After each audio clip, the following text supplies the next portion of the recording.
So now we're searching for the magic frequency. And we start with 100 hertz, and we look through the microscope to see if anything's happening. We watch for 5 minutes. Nothing happens. We try hundreds and hundreds of frequencies, if not thousands, until we find the magic combination. Because we believed there just had to be a better way. There had to be a better way. And we think we may have found it. I have here 2 identical tuning forks, both tuned to the note A, the note an orchestra tunes to. These forks are both made to vibrate 440 times per second. We say their frequency is 440 hertz. If I tap this fork, putting little pulses of energy into it, the second fork will also vibrate in sympathy. And if I silence this fork, we just may hear the other singing its tone. We say that I'm inducing a sympathetic resonant vibration in the second fork. It only works because both forks are tuned to the exact same frequency. Now, many of us have seen this very charming young man on the internet who shatters crystal glasses with his powerful voice. But if you watch him carefully, you'll see that first he taps the glass with his finger and listens. The glass sings its natural resonant pitch. Then he takes a deep breath and sings a loud, long note. He induces a resonant vibration in the crystal glass. The vibration grows larger and larger and larger until the glass is shattered. On the other end of the scale, we have a giant bridge made out of concrete and steel, a suspension bridge, the Tacoma Narrows Bridge. Cars and trucks and buses are going over it every day.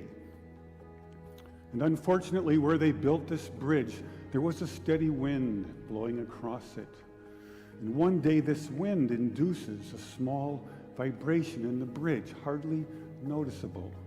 But the frequency of the vibration matches the resonant frequency of some part of the bridge. And the vibration gets larger and larger and larger until the bridge collapses into the river below. A destructive resonant frequency. So on one end of the scale, we have a giant concrete and steel bridge destroyed by resonance. And on the other, we have a small crystal glass shattered. So maybe we could shatter something even smaller, something really small, something you would need a microscope to see. Maybe we could shatter a living microorganism. So maybe we could change a biological living liquid crystal with a special electronic signal. But in order to do that, we would need some kind of device.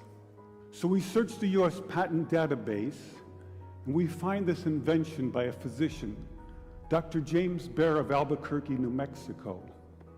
It's called a resonant frequency therapy device, and its purpose is to induce a resonant vibration in a living organism or cell. If I put in, say, 100 hertz, out will come 100 pulses per second. If I put in 200 hertz, we'll get 200 pulses. So now we're searching for the magic frequency. And we start with 100 hertz, and we look through the microscope to see if anything's happening. We watch for 5 minutes. Nothing happens. So we try 101 hertz. We look through the scope for 5 minutes, and nothing happens. So we try 102, 103, and so on. Over the course of 15 months, we try hundreds and hundreds of frequencies, if not thousands, until we find the magic combination. The answer is you have to have 2 input frequencies, one low, one high, and the higher frequency must be 11 times the lower. It's what we musicians would call the 11th harmonic. And when we add the 11th harmonic, we begin to shatter microorganisms like a crystal glass. These are the first videos taken. We showed these videos to our friends in the biology department. They said they hadn't seen anything quite like it. Seems to be a new phenomenon. These organisms are being shattered by our electronic signals. We now know that cancer is vulnerable between the frequencies of 100,000 hertz and 300,000 hertz.